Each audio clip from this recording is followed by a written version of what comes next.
Well, hello, angels. So something a bit different today. So I thought that I would do a couple of cards from the Oracle of the Seven Energies. So I'm going to pull two cards, and you can choose card one or card two. So just looking at where your energy is at the moment, and then hopefully I can kind of give you a little bit of support around that, which hopefully you'll find helpful. So let's just do card one first. What's coming out for whoever's picking up on this? Oh, I love that one. So this is card one. Oh, that was quick. And this is a beautiful one as well. Oh, two very special cards. And that is card two. So which one are you drawn to? We've got card one or card two. Okay, so I'm going to start then, obviously, with card one. So we've got beautiful uncaging. So I'll just show you that.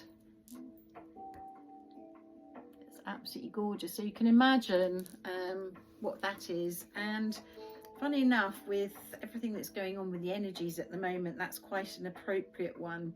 So we are being brought at this time into a place whereby humanity is connecting more and more to the heart center, and opening up to that sense of compassion and unconditional love, particularly as we're seeing things sort of unravel and stuff coming more to the fore.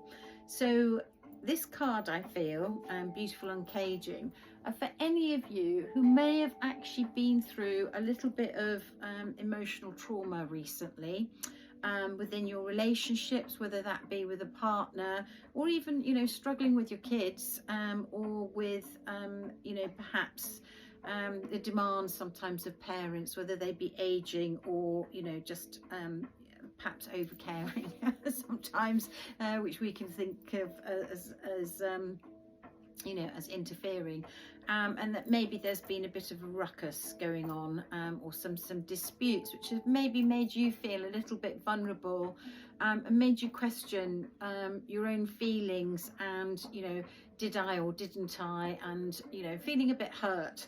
And when we go through that process of feeling those emotions that come up for us, actually we can probably reflect that we've perhaps felt that feeling over and over again, perhaps being hurt by our friends, or you know, by a partner or whatever, and you know, something might keep showing us those feelings perhaps of unlove, or a sense of I don't know, questioning whether or not, you know, our own feelings, and not really understanding and knowing our feelings. So if you've got this card, just to give you a little bit of support of that, sometimes in that pain, or the fact that something keeps coming up for you, it's kind of a time for you to just take a step back from the noise of what somebody else is saying, and actually spend time to sit with yourself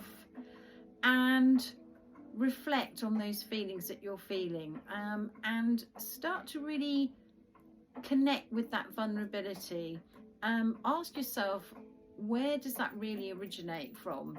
And start to consider about communicating as well, a little bit perhaps clearer about your feelings and your needs. Now, if you're in a relationship whereby you feel that every time you express yourself to that person about your feelings, that you feel tired or upset because perhaps they're not helping enough, or this, that and the other, and you get a rebuff along the lines of something like, oh, well, I guess I'm, you know, I'm not a very good partner, or I guess I'm you know, it makes me feel very hurt that you are saying that, and, you know, that I didn't mean to make you feel like that, and now I feel really guilty. So that you're not actually being able to express yourself because that person may be kind of rather than going, I'm so sorry, and being supportive and listening to what you're saying about, you know, how you're feeling,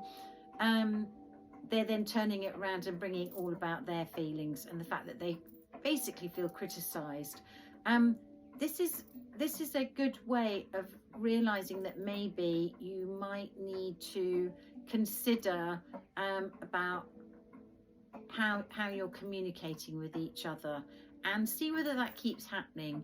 So yeah, just a top tip, be as well compassionate about the other person, because sometimes, you know, another thing about that beautiful uncaging is we start to kind of suddenly have realizations, and I feel for some of you, you're on the brink of discovering something inside your hearts, and maybe even embarking on a place whereby you're beginning to change the way that you communicate with your partner or your family or your parents, whoever it is, in a way by you're feeling and finding it easier to express yourself.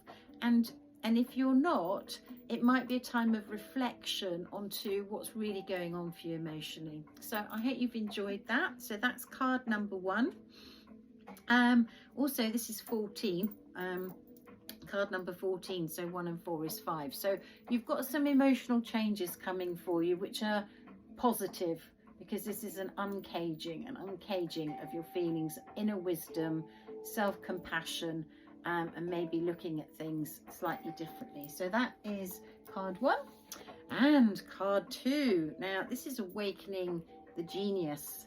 So this is also, I'll let you have a better look at that. Isn't that gorgeous, that card? I'm sure some of you have got these cards. They're so beautiful. So for me, Awakening the Genius, this is about, for those of you on very much a spiritual awakening at the moment, this is suddenly becoming quite connected to some synchronicities. Suddenly that little itch to scratch of like, oh my goodness, I think there's something more. Keep on it, because these are incredible times at the moment, and we are sort of going to be able to connect more fully, humanity on the whole, to, you know, that what some people call intuition, but to psychic ability, to reading others' energy, be more sensitive, and, you know, hopefully, you know, connecting more to feeling a bit more supported by the universe in that beautiful connection and marriage between mind, body and soul, and universal energy. So Awakening the Genius can also be, even if you're not on a spiritual path of discovery, and that's all opening up for you,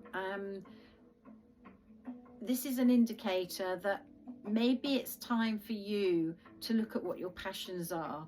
So, you know, when you were younger, did you love drawing, but you've been too busy, you know, being a mum, having to go to work, all of these things, and there's no time really to do something creative. Do you love listening to music? Did you love reading, but you don't have time to sit down for a book? Listen to something on you know, audio. Find books that you found interesting. You know, it's that whole thing of kind of tapping into that creative energy that's inside you, that inner genius that frankly these days, especially at school, is not supported, about your individual and unique connections that make you happy. You know, that free-spirited energy that loves being outdoors, and you kind of miss that.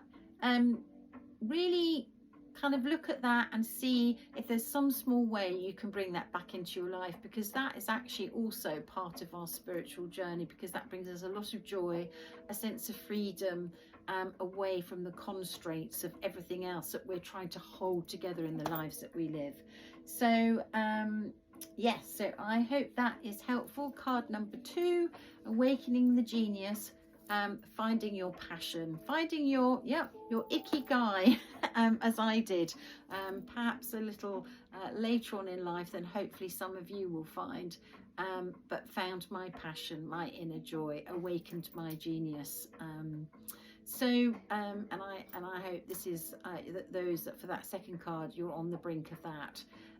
Sending you so much love, and see you again soon. Just gonna get my little clicker.